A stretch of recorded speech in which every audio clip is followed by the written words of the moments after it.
Thank you for joining me for another episode of the Nursing Strategies for Success podcast with yours truly, Damion Jenkins of The Nurse Speak. In this episode, I will be discussing ways that you can take complete control of your nursing career trajectory. So if you're kind of stuck out there, not sure where you want to land, what skills you need to develop, or what you need to do to find satisfaction in your career, this episode is for you. Thank you for joining me for another episode of the Nursing Strategies for Success podcast, brought to you by The Nurse Speak, a show where we rally some of our nation's greatest nurse leaders, educators, experts, and advocates to tackle some of the greatest challenges that the nursing profession faces. My name is Damion Jenkins, and I'm your host for the show. So sit back, relax, and get ready to learn that nurses can do anything.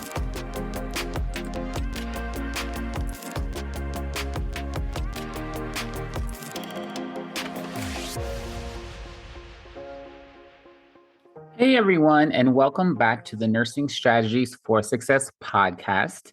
I am your host, Damion Jenkins, and today we're talking about something that's going to change the way that you look at your nursing career. Here's the deal. You have way more control over your professional trajectory than you think you do. I know that sounds bold, especially when you're dealing with difficult coworkers, challenging patients, families who treat you like you're invisible, or leadership that seems to have forgotten what it's like to be at the bedside. But I promise you, by the end of this episode, you're going to walk away with tangible strategies that take your career into your own hands.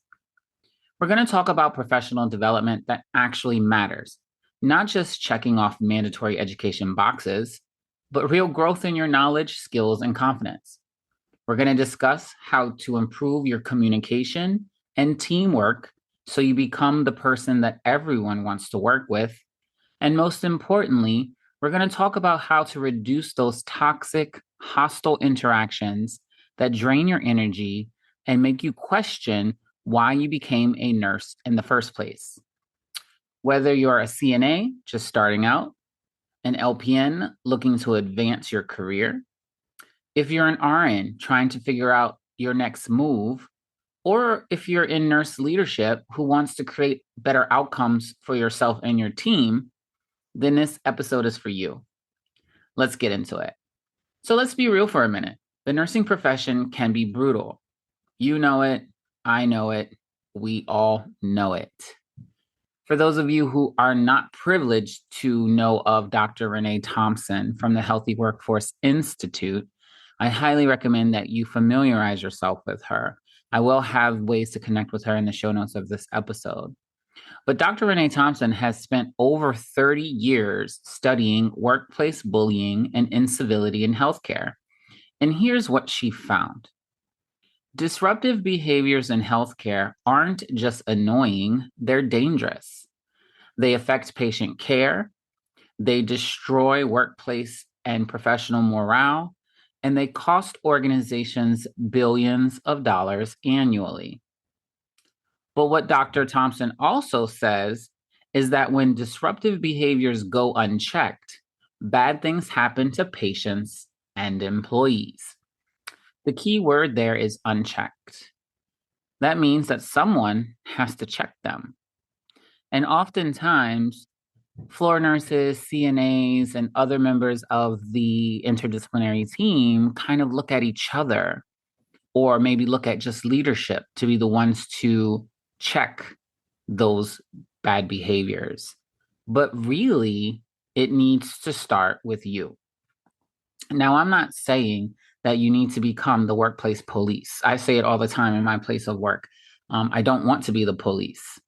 But what I am saying is that you have more power than you realize to influence the culture around you, to set boundaries, and to model the kind of professionalism that makes healthcare better for everyone. Someone else, if you're not familiar with and isn't in your professional network, is one of my favorite inspirational nurses, and that is Donna Cardillo. She puts it in a way that makes it very simple to understand. Florence Nightingale said that nursing should not be a sacrifice, but one of the highest delights of life. But let's be honest, a lot of us are not feeling delighted right now. We're feeling burned out, undervalued, and often stuck. But the good news is that you can learn tools and strategies to help you get back to that delight. And another person that I would like to introduce to the listeners, if you are not familiar with him, and that is Keith Carlson, who is a holistic career coach and host of his own podcast, The Nurse Keith Show. He talks about it all the time on his podcast. He interviews hundreds of nurses who've created non-traditional careers, who pivoted from toxic environments, who've taken control of their professional destinies. And the common thread is that they decided to stop being victims of circumstance and they started to become architects of their own careers. And that's what we're doing on this show right here, right now, right today. We're talking about personal agency. We're talking about how much control you have starting right now. You don't need permission from anyone to be the best version of yourself. The only person that can prevent you from doing that is you. So start changing right now. All right, so let's get practical. If you want to level up your career, there's 3 things that you need. You need knowledge, you need skills, and you need confidence. The beautiful thing is that when you work on the first 2, the third one will come naturally.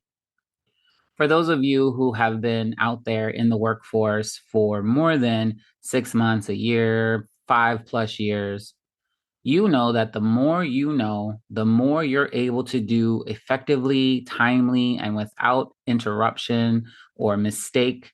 It builds your confidence level. So it's really important that you start owning the fact that you're responsible for your own knowledge, you're responsible for your own skills, and you're responsible for clarifying and seeking out the additional information that you need to make good choices for yourself, your coworkers, and the patients in which you serve. Now, here's what I see all the time as my role of Director of Education and Staff Development.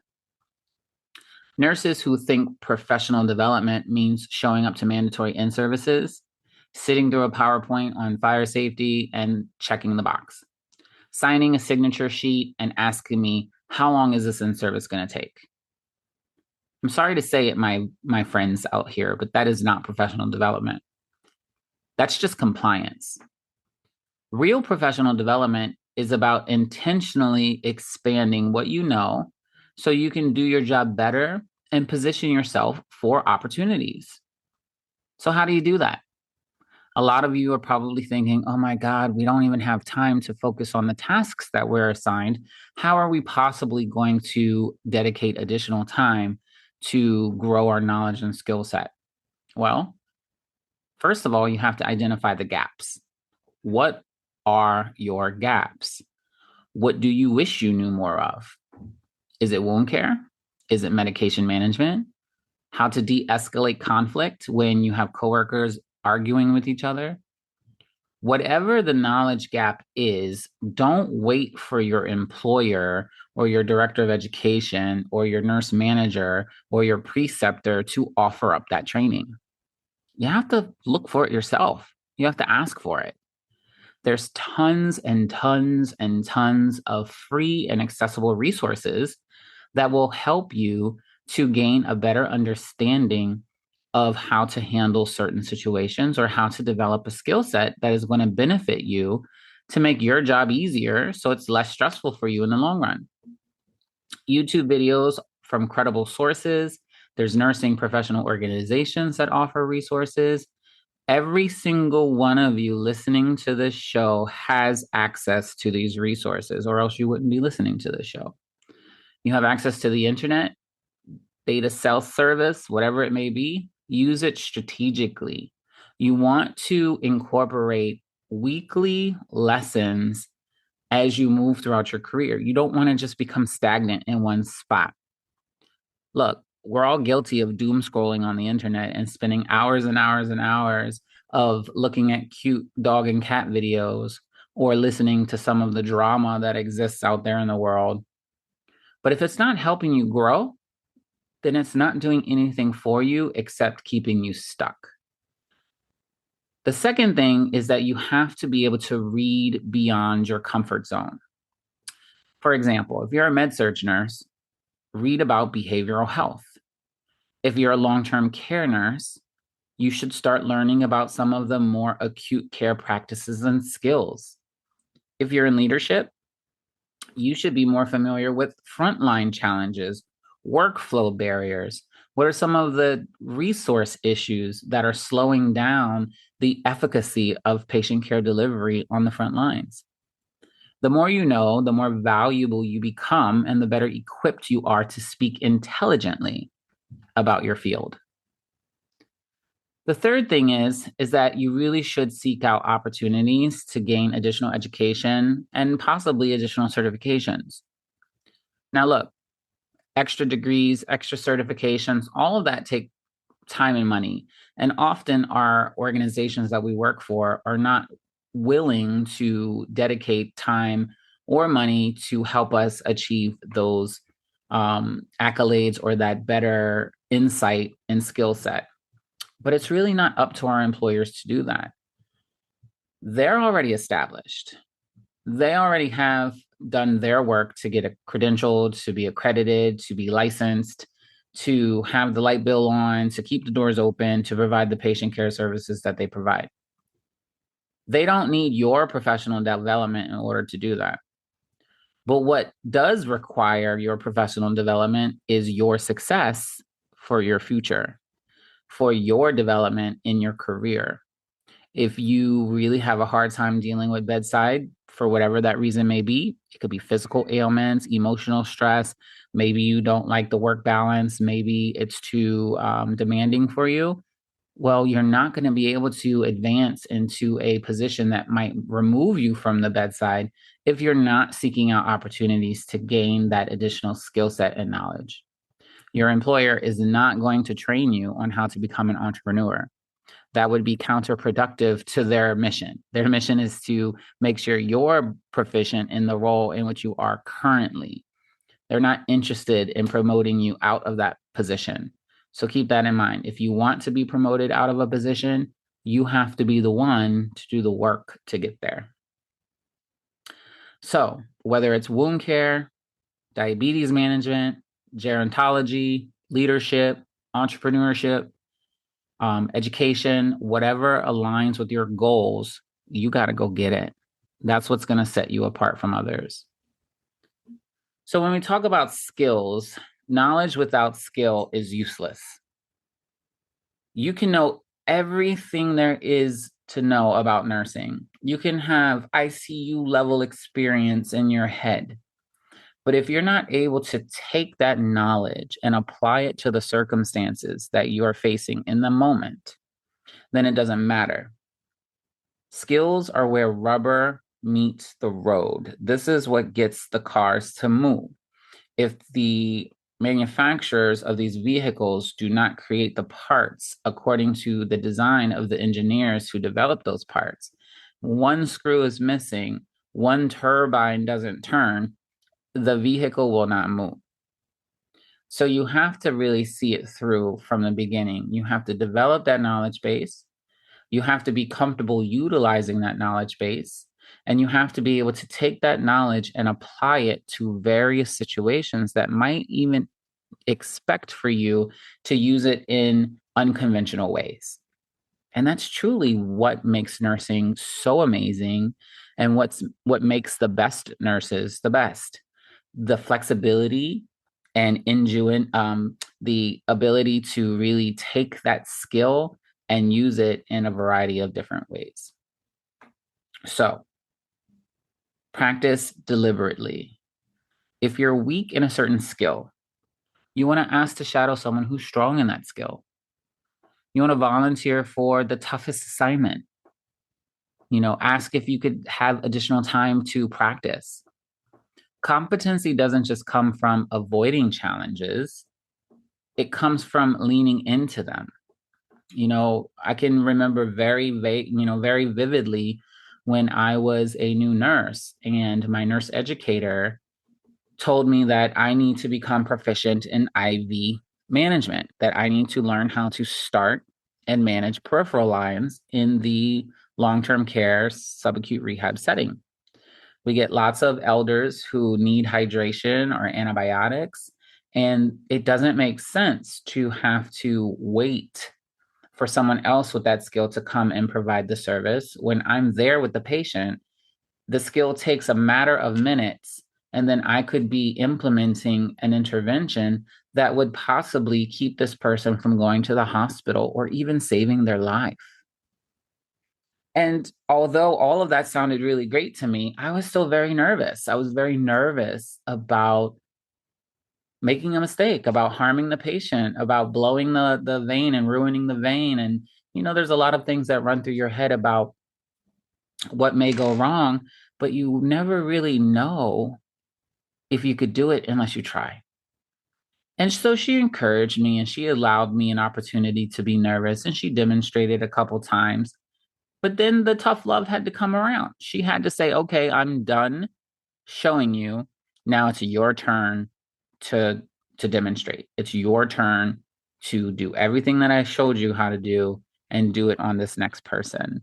And so after 2 or 3 attempts where I successfully managed to insert the peripheral IV, secure it, and then utilize it to give IV fluids or antibiotics, my confidence level immediately improved.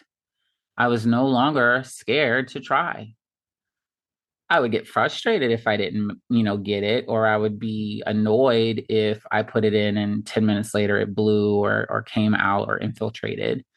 But my confidence in getting it in was already much improved.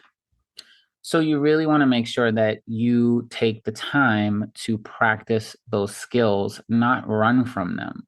The more hands-on exposure you get to doing skills, the better you become at it, the more comfortable you become. And then when the abnormal situation comes along, you're going to be able to handle it much more effectively.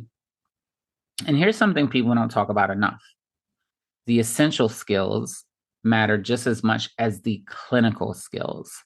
And I use the word essential because a lot of times people refer to these types of skills as soft skills. But I don't think they're soft skills. I think they're the most important skills, even more so than the clinical skill. Because let's be honest, if you walk into a room, you don't knock, you don't introduce yourself, you don't get the patient's consent to touch them. It doesn't matter if you have a life-saving intervention that you're about to provide to them. They're going to deny your service. They're not going to let you provide the care that they need. And then there's going to be negative outcomes as a result. So although clinicians or administrators may not consider that those types of skills are as important as the life-saving clinical skills, they are. I think they're more important. So when we talk about essential skills, again, often called soft skills, we're talking about things like communication, conflict resolution, emotional intelligence, time management, team building, right? Organizational skills, prioritizational skills. These are the types of skills that are considered essential. And if you don't intentionally develop them, you're going to hit a ceiling in your career no matter how good you are clinically. My good friend Keith Carlson, who I mentioned earlier, talks a lot about the importance of career development beyond clinical skills. He coaches nurses on how to think strategically about their professional growth, how to network effectively, and how to position themselves for opportunities. And he's right. If you want to move up, you can't just be good at starting IVs. You have to be good at working with people, managing your time, and presenting yourself as a professional. And with that professional presentation comes confidence. Confidence doesn't just come from being perfect. It comes from being prepared. When you've done the work to build your knowledge and skills, confidence follows naturally. But here's the thing. Confidence also comes from owning your mistakes, being accountable when you're wrong, and learning from them instead of hiding from them. One of the most confident things you can do is say, I'm not sure. I haven't had exposure to that information, but I'll be happy to find out. Or come forward and say, hey, I made a mistake, and here's what I'm going to do to fix it. That's not weakness, that's professionalism. And people respect you way more when you own up to your mistakes and speak the truth all the time than when you try to pretend that you know everything, make excuses for why it occurred, and then blame other people for your mistake. Donna Cardillo talks about this in her work when she works with new nurses. She emphasizes the importance of self-care, assertiveness, and mindfulness as tools for building confidence and navigating the interprofessional dynamics that are so critical to nursing success. You can't pour from an empty cup, and you can't be confident if you're running on fumes. So you have to take care of yourself so you can show up as the best version of yourself because your patients and your coworkers are depending on it. Now let's talk about the stuff that really makes or breaks your career. And that's how you interact with others. Again, it doesn't matter how clinically proficient you are. If you're an asshole, you have no credibility. If you huff and puff and throw your weight around because you're a big tough guy or you're the alpha female on the unit, you are worthless to the team and you're worthless to your patients. Now, some of you listening might start to feel some kind of negative emotions arise when you hear me say those words. But that's a universal truth that you're going to have to learn from. If you ignore it and try to pretend that that's not the truth, you will continue to face a very stressful and negative career. Because again, if you're terrible to work with, you're not getting promoted. If you're terrible to work with, you're probably not getting information that you need to effectively do your work. If you're terrible to work with, people are not going to go out of their way to help you when you need the help. You're not going to get chosen for special projects. You're not going to get respect. You're not going to get more money. You are not going to get anything except the bare minimum. And you're making it harder on yourself than it needs to be. So really, you have to learn how to be receptive, be respectful, understand that when you do get frustrated, you can't just automatically go to a default of escalated behavior, unprofessional tones, aggressive body language. You can't do that because it immediately separates the connection that you have with those other person. Those other people are going to immediately avoid you. And any successful nurse, CNA, LPN, RN, it doesn't matter. Anyone in nursing, if you don't have the respect of the people that you're speaking with, then that also means they don't trust you. And then you are absolutely worthless at that point because our job is to get people to trust us so we can help them and so we can lead them to a place of healing and safety and growth, right? We want people to be the best versions of themselves just as much as we want that for ourselves. But you can't do that if you're a jerk. Like, I'm sorry to say, it's just not going to work. So, we have to really start with communication. Most conflicts in healthcare happen because of poor communication. And it's not just a matter of the communication's not happening. In fact, I think we spend probably too much time speaking about things that don't matter, having conversations about our coworkers or about difficult patients or family members, or how the cafeteria food sucks, or how our benefits aren't great, or how the lockers don't work, or how the printer's broken again. We spend a lot of time focusing on the negative things in our workplace, and we speak that constantly. It seems to be like the daily conversation at the nurses station. And that is going to create a negative cloud over the unit from the beginning.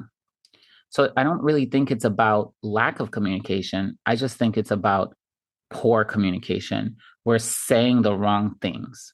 For example, someone didn't say what they meant. Someone assumed something instead of asking. Someone got defensive instead of being curious. But here's how you fix that: you need to be direct, you need to be kind, and you need to be clear. If you need help, say, I need help with this patient. Don't drop hints and then get mad when no one picks up on them. If someone's behavior is affecting you, then you need to directly address it with them instead of complaining to everyone else. If you don't understand an order that a doctor put in the system or that a nurse manager put in the system, you need to ask that individual who put it in directly for clarification instead of guessing or assuming that they meant something that's not actually written there. Dr. Renee Thompson teaches leaders how to set behavioral expectations and hold people accountable for behaviors. But guess what? You don't have to be a leader to do this. And I know from experience, not every leader has the skill set. But you need to set your own standards for how you communicate and hold yourself accountable. You can model respectful communication even when others don't. That's how you become a person of influence. There's lots of opportunities to learn in how you handle yourself when there is a conflict or a conversation that didn't go the way you wanted. For example, just yesterday, I had a meeting with a couple coworkers, some CNAs, who knew about a situation where a patient needed to be assisted with incontinence care, but the assigned CNA was a male, and the patient kindly asked for a female to assist with that task. The male CNA reported directly to the nurse. The nurse then asked the other female CNAs on the unit if they could assist with that skill. And it wound up being nearly the entire shift until it was addressed. And it was not addressed by those CNAs who were asked by the nurse to do so. So, in a leadership position, it's my responsibility to make sure that they understand the rules and regulations regarding, incontinence, timely incontinence care for patients. That they understand that although that resident or patient is not assigned to them directly, that they are still responsible for ensuring timely care because we work as a team, and leaving their shift or getting ready to leave their shift knowing that that resident still has not received the care was just completely unacceptable. But it wasn't just on the CNAs, right? We also have to consider that the nurses are also responsible, if not more so than the CNAs, because it is the nurse's responsibility to ensure that all care rendered or not rendered by CNAs is managed effectively, that we evaluate for effectiveness, that we make sure that the skills and tasks that we're delegating are carried out appropriately and timely and safely. So I had to have a conversation with these individuals, all of them involved, and not only make sure that they understand that that should never happen again, but I had to kind of humanize the situation. I had to speak in a way that they understood that I know why it was so challenging for them to, get in there and get the work done despite everything going on, and that I also understand the sense of unfairness in being asked to pick up additional work for an already heavy assignment. I get it. Like, I've been there. I know what it feels like. But we can't willingly allow patients, residents, clients, whoever we're caring for, we can't let them go extended periods of time without receiving the proper care. We have to prioritize our tasks and get in there and take care of that more so than a med pass, or more so than, cleaning the unit, or more so than routine vital signs. Like that is an immediate need that needs to be addressed. We only have, a short period of time from the time that that urine or feces touches the skin before skin breakdown will start to occur. So, after explaining all of that, then here comes the hardest part, and that's the accountability piece, right? It's easy to educate. It's easy to explain why things need to be done the way they are. It's easy to point out the flaws and the inconsistencies with the work of the team and where the breakdowns were. But what's very difficult, the most difficult thing to do, is to issue out that accountability, right? Here we have at least 4 female caregivers, and that spans through nurses and CNAs, who knew that the situation was going on, but didn't prioritize or shift around their tasks to ensure that it got done. And so here it is, we have to hold them accountable. So that, that could look very different from situation to situation. But in this situation, there had to be paperwork, unfortunately. We had to document the incident. We had to ensure that the education was done and documented, and that we received, signature confirmation from all parties involved that they fully understand and that it will never happen again. And there was some, debate initially, some blaming, some redirection of accountability from self to others. That tends to be a natural defense when people are being held accountable for things that they fail to do effectively. But you can't let those types of things be a distraction, right? Because that's exactly what it is. It's like, oh, well, what about this person? That person didn't do this and they didn't do that. And I was having to go behind them and help them with their assignment. And which therefore, when this was brought to my attention, it was just the last straw. And I just couldn't do it because I was already doing too much. But again, it comes back down to, how did you handle that situation? Were you effectively communicating? Were you effectively challenging the other person to help maybe do tasks or skills that weren't going to be refused by other clients, right? So you have to attempt the conflict head on. You can't just ignore it and hope that it's going to go away, because that's exactly what happened. Everyone ignored the issue.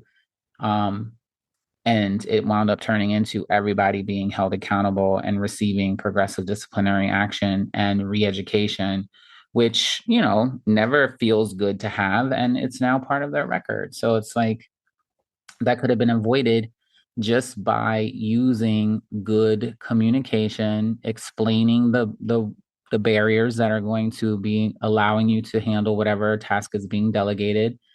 And, just a lack of teamwork is really what that was. It was just a lack of teamwork. And that leads us into the next section, which is teamwork, right? It's not just about helping your coworkers. It's about creating an environment where everyone can do their best work.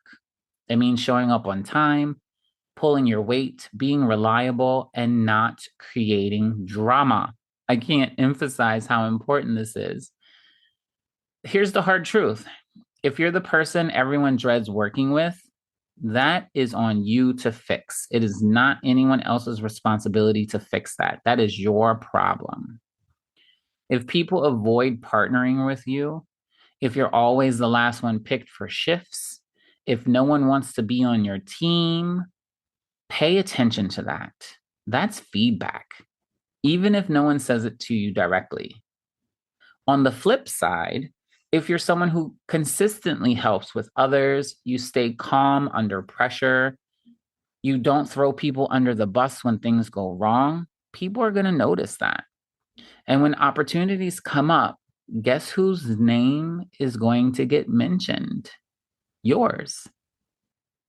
Donna Cardillo talks about the importance of promoting camaraderie, collegiality, teamwork with each other, right? The profession and the workplace. You don't have to be best friends with everyone, but you do have to be professional. When you create positive working relationships, your job is going to get easier and your career options will expand. And when you are viewed as a team player, that allows you more opportunity to demonstrate professional integrity. And so professional integrity is something that I consider to be non-negotiable. Your reputation is everything. If you're known as someone who cuts corners, shows up late, calls out constantly, talks badly about patients, coworkers, or does not follow through on your commitments, your reputation will follow you. And it's really hard to rebuild it once it's damaged. Trust me. I work and live in New York City, one of the biggest health systems in the country. So many different hospitals and health systems here, nursing homes, home health agencies. And I've only been here and working in these spaces since 2022. I've been here since 2020, but I didn't start working for other organizations in New York until 2022, with the exception of when I did a contract at one of the big hospitals here back in 2015. And what I've learned in just these few years is that this community is very small. These nurses know each other. These leaders who work in these organizations, they all talk.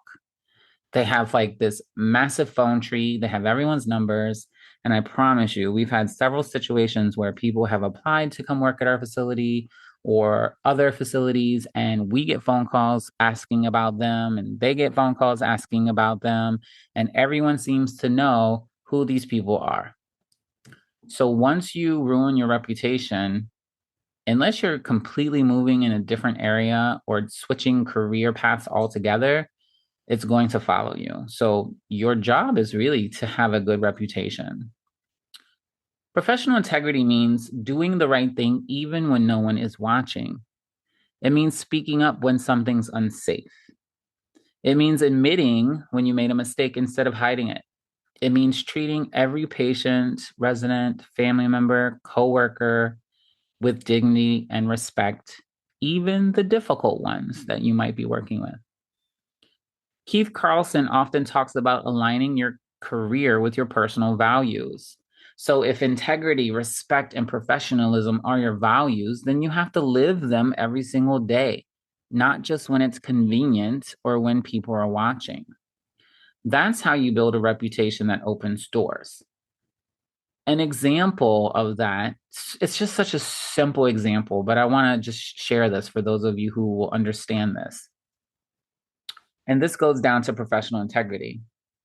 For those of you who work in nursing homes or hospitals in urban areas like New York during flu season, we know that the state issues mandates that anyone who does not have their flu vaccine must wear a surgical mask when in patient care areas. But that isn't just a blanketed term, meaning that you get to pick and choose when you want to wear that mask. It doesn't mean that all of the infection control protocols that surround proper utilization of PPE, like surgical masks, goes out the window. And so for those people who have high professional integrity and who are always doing their very best to do the right thing, they're going to be wearing their masks correctly. They're going to be keeping their masks over their nose and covering their mouth. They're going to be exchanging those masks with every interaction for potential contamination, like going inside of isolation rooms. They're going to be taking the mask off by the straps, putting it in a trash can, washing their hands before they eat, drink, pull it down to have a conversation where they want to talk to someone who needs to see their lips.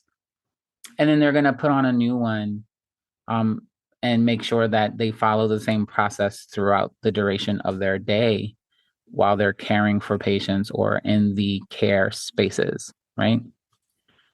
But there's so many people that I would see just on a daily basis that are considered to be nice, considered to generally do a good job. Their residents enjoy working with them. You know, coworkers typically find them pleasurable to work with.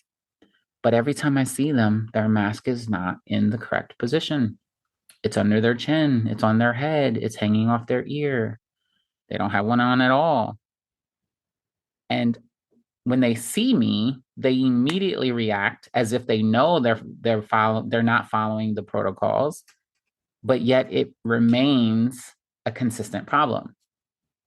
So for those individuals, I challenge them to lean into having a stronger professional integrity because, in my opinion, based on my evidence of seeing how they carry themselves, they don't value the importance of why the masks are necessary, which would be a strong indication that they don't have a very high professional integrity. Because if they're not valuing why it needs to be done, then they're not caring so much about the work that they're doing, the very core of what their job is for, and that's to protect and take care of people. And so if you're not following infection control protocols, then that tells me that you don't have a very high professional integrity. And I don't know what else to say about that. And that's your problem. You have to fix that problem. And if the leaders who determine your salaries and your promotion abilities, like if they don't feel that you're a professional and that you deserve that promotion, then that's something you have to work on. All right. So then the next section that I want to discuss is really talking about the stuff that makes you want to quit, right? It affects us all. We all have the same conversations. If you scroll through TikTok or YouTube for hours, you'll find the same conversations. You can hear the conversations in the lunchroom, at the nurse's station, sometimes in the hallways outside of patients' rooms. You hear your coworkers talking about hostile patients, entitled family members, or family members who think they fully understand what's going on, but they don't really understand the intricacies of care delivery. And, probably the worst part of it all, that's those difficult, toxic, negative coworkers who just make our jobs very unpleasant. But here's the reality. You can't control other people's behavior, no matter how much you try.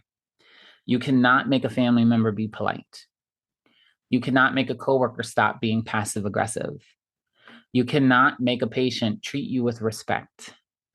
But what you can control is how you respond and how you protect yourself from letting their behavior destroy yours.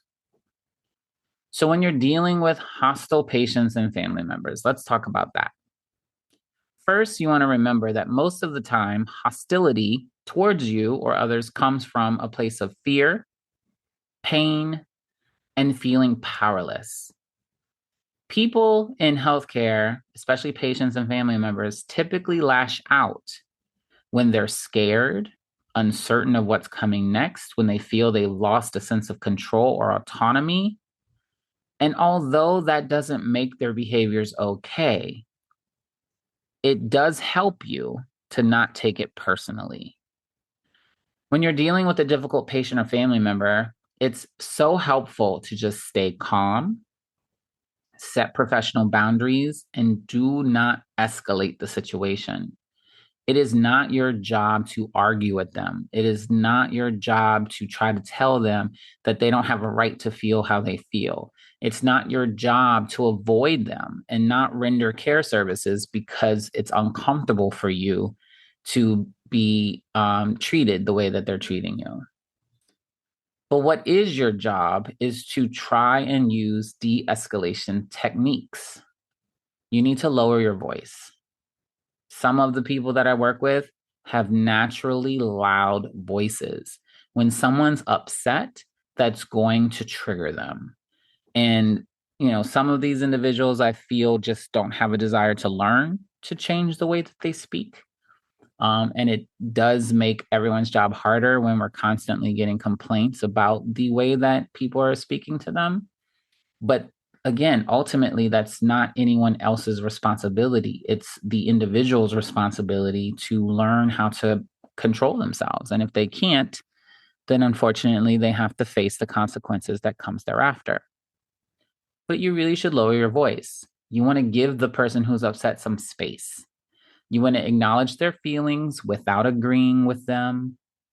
And you could say things like, I see you're frustrated. I'm here to help you. Let me know when you're ready. Or you could say things like, I want to help you and I'll do the best that I can once we can speak respectfully to each other. Something that I say all the time is, I can see that you're very upset. If there's anything I can do right now to help you feel better, please let me know. In the meantime, I'll give you some space. You have your call bell, you have your water, your remote, everything you need. Just please call me when you're ready and I'll help you. If you need us before that, press your call bell. I'll be right in. You just have to let people know that you acknowledge that they're upset. You're respecting their autonomy and their individuality as a person.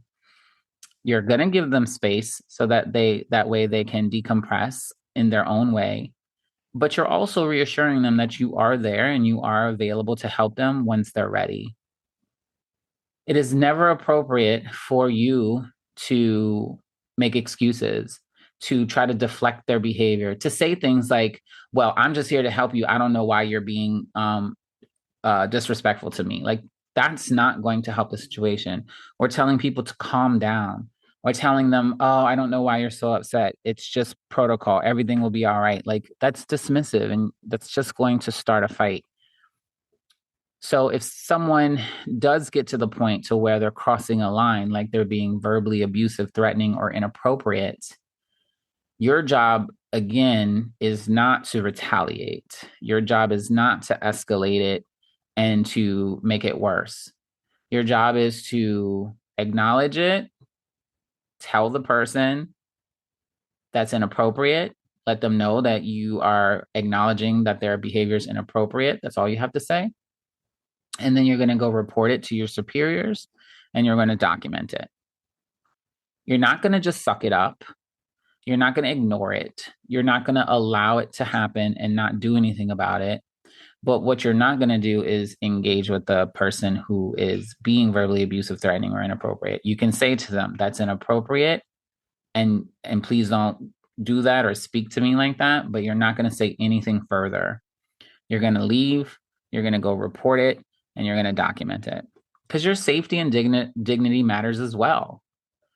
Dr. Thompson's research shows that when organizations don't address disruptive behaviors, it becomes normalized. And we don't want to let it become normalized. We want to speak up and do something about it. So if you're in a facility and you have abusive patients or residents or family members, it's harder for facilities to deal with family members because they're not the patient that we're caring for. But we can certainly call the police and we can certainly ask for police involvement because we have a visitor in the space where we're supposed to be providing therapeutic care for people, creating disruption and creating harm towards our staff. That should be something that leadership is willing to do. Yes, it's going to require additional paperwork, documentation. Yes, it's a headache. Yes, it might open up attention to the state, the media, whatever, because police had to come into the facility, but it's just a part of supporting your team. Like, we want to be able to support the people who need the support and not just take up for bad behaviors because it's just easier to do so. So when we talk about dealing with toxic coworkers, for instance, this one's a little bit trickier because you have to work with these people every day. But the same principles apply. You don't want to engage in the toxicity. You want to set those boundaries and you want to address issues directly and timely whenever possible. So if you have a coworker that's undermining you, spreading rumors, being passive aggressive, you have a few options. The first option, which I always recommend, is to address it directly. Hey, I noticed you said XYZ in the break room. If you have an issue with me, I'd rather you come to me directly so we can work it out. The second option, which is helpful if you're afraid of approaching the person directly, is that you can document patterns of behavior and then take it to leadership if it's affecting patient care or creating a hostile work environment. But keep in mind that anyone can document anything about anyone. So a full investigation has to take place.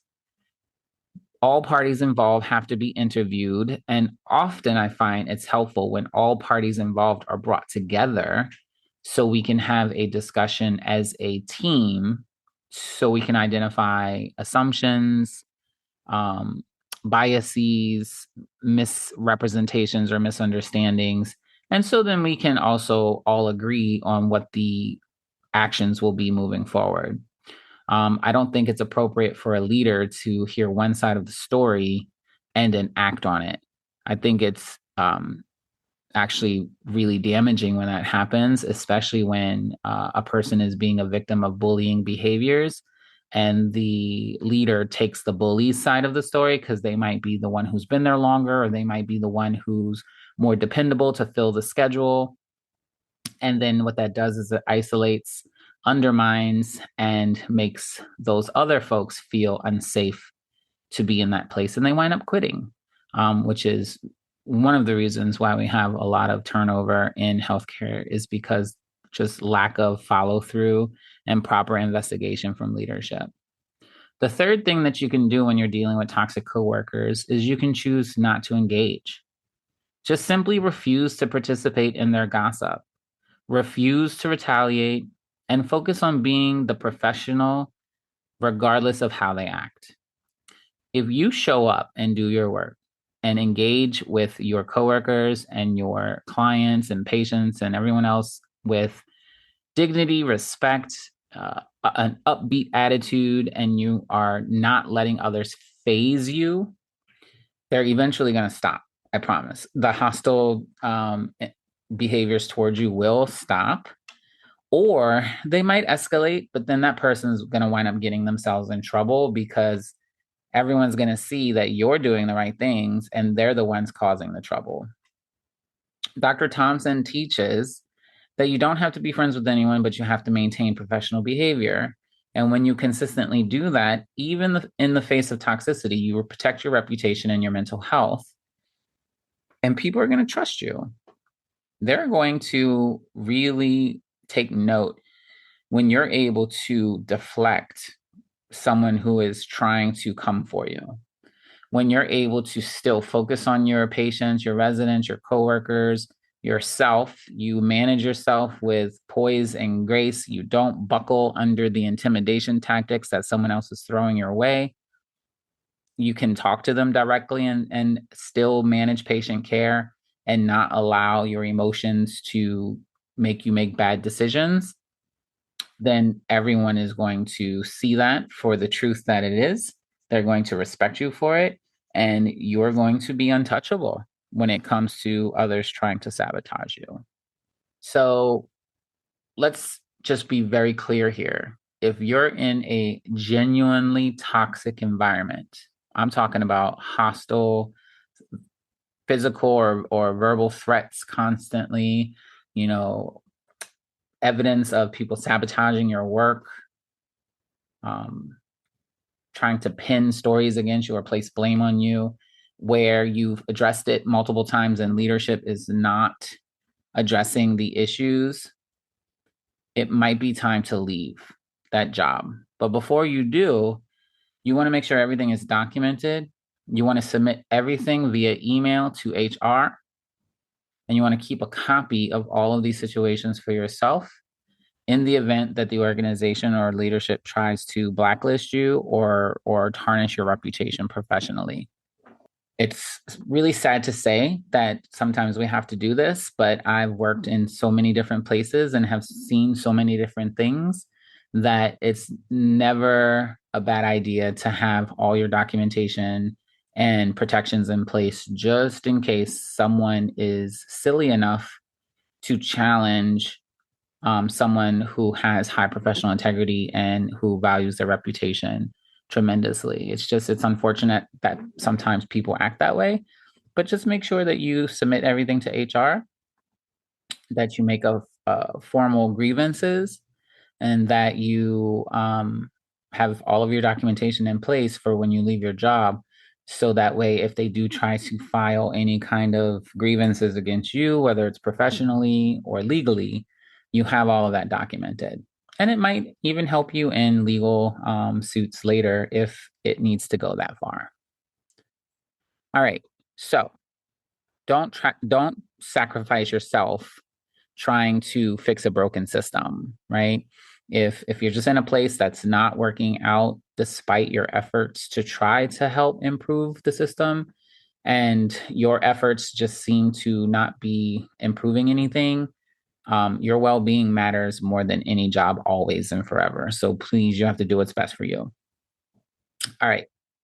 I've never had to do that before, right? And I don't know too many people who have. But I have seen some circumstances where it was just best for the good people to get out of that place. And then those places wound up getting into major trouble with local agencies, government agencies, DOH, things like that, because they just weren't doing good business at all. It was just bad all around. And I'm a strong believer in karma and universal truths, and eventually the light shines through and people will be held accountable for their wrongdoings. So it's always important to make sure you don't fall in that category. All right. Next section I want to talk about is leveraging your resources to level up, right? You want to be able to position yourself as someone who's desirable for promotions, special opportunities, and better offers. So you have to use what's available to you, right? There's so many resources available to you that you're just simply not using. Depending on the organization you work for, there might be tuition reimbursement programs, leadership development programs, mentoring opportunities, professional development funds, in-house trainings. If you don't know what's available, find out. Talk to the educators in the building, talk to HR and discuss benefits, your manager. Look on the facilities intranet if they have an intranet. Look at resources in the community that can help you grow. Look for scholarships, volunteer opportunities. Look for these types of things. You can also go to a lot of the different professional organizations like the National Nurses and Business Association, the ANA, or specialty organizations that are relevant to your area. These organizations typically offer networking, continuing education, conferences, and connections that will help you change your career trajectory. Or you can spend a little bit more time with someone like myself who has done a lot of these things and has a library of resources available to share with you so you can master the next thing that you think you need to get to the next level. And if you don't know what you need, talk to people like myself or other career coaches who can help you along the way. You should be really focusing on networking intentionally. It's not just about hanging out with the unit squad, right? Just the nurses who work with you in the facility. It's really about connecting with like-minded individuals who you don't know. Networking isn't just about being fake or using people to get what you need. It's really about building genuine relationships with people who can open doors for you, offer advice, advocate for you when opportunities arise, and even help you get to the next level because they've already gone through that process. Conferences is a great way to do that. That's how I met a lot of my connections. And all of the people that I mentioned earlier in this podcast so far, I've met them all through one particular conference, which is the National Nurses and Business Association. Such a major contribution to my professional development. And I highly recommend that any nurse, no matter what level you're at, get involved with the National Nurses and Business Association, become a member, go to their annual conference. The next conference that's going to be coming up this year is going to be in Scottsdale, Arizona in July.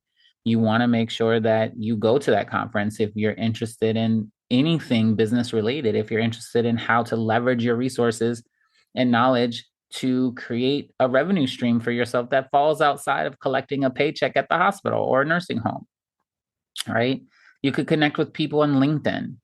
Lots of helpful things being shared on LinkedIn, lots of conversations happening, even invitations to join this podcast I put on LinkedIn, and I get to connect with so many amazing nurses and nursing professionals who have lots of valuable things to share.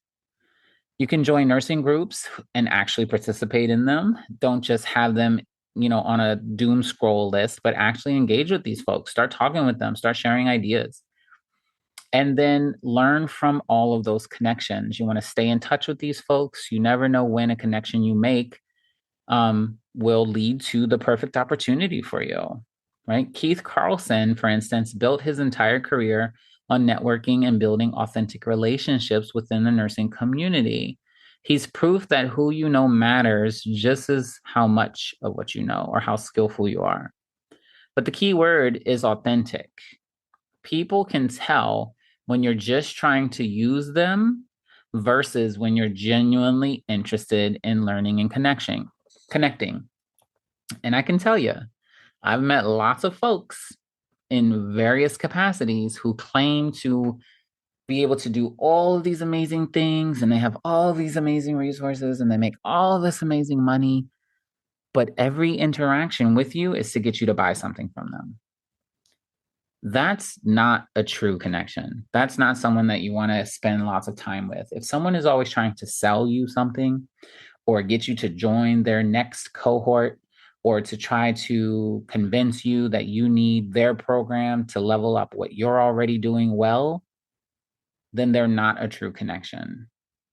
But if they are someone who is genuinely interested in learning about your journey, offering assistance or resources at little to no cost to you, inviting you to collaborate and contribute towards their ongoing missions without really expecting a monetary investment, maybe just a little bit of a time investment, which would be highly recommended by me and other people. If you want to learn additional skill sets, then you say yes to these opportunities and build those relationships over time.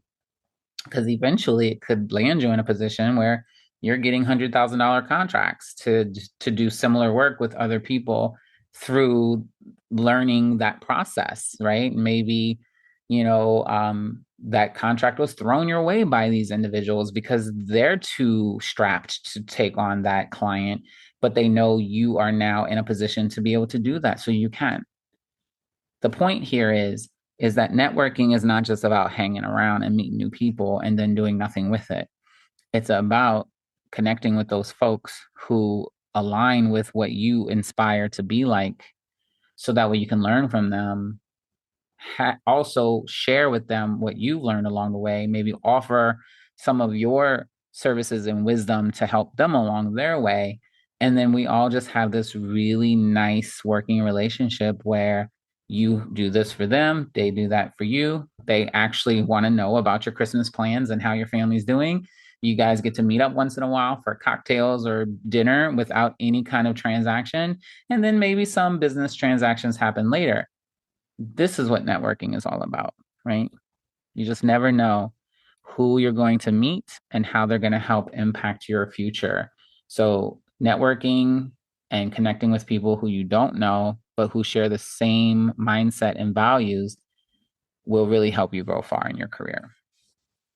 And with those wins as you're growing through your career, you want to make sure that you take time to document them.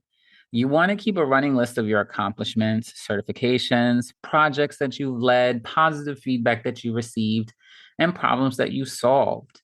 When it's time for performance reviews, promotions, getting that new job, getting a loan for a business investment opportunity, you need to have that concrete evidence of your value.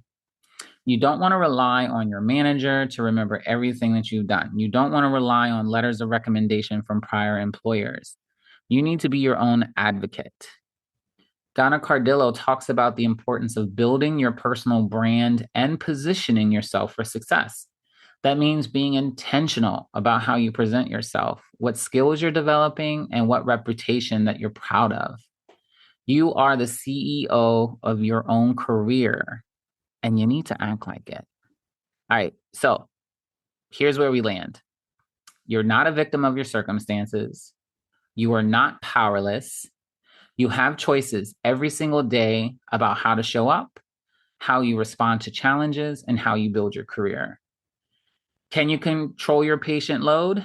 No, you cannot. But you can control your staffing for yourself because you showed up that day. But can you control the staffing for the whole building? No. Can you control your coworkers' behavior? No. But you can control how you develop your own skills, how you communicate, how you handle conflict, and how you position yourself for those positive outcomes and those additional opportunities. You can choose to be someone who adds value to every team you're on. You can choose to build your knowledge and skills so you're indispensable and people will depend on you. You can choose how to handle different situations with professionalism and grace. You can choose to set boundaries to protect your well being. You can choose to advocate for yourself and pursue opportunities that align with your goals. And when you make the choice consistently, day after day, you build momentum, you build a reputation, you build a career that is fulfilling, sustainable, and entirely yours. You don't let toxic people write your narrative.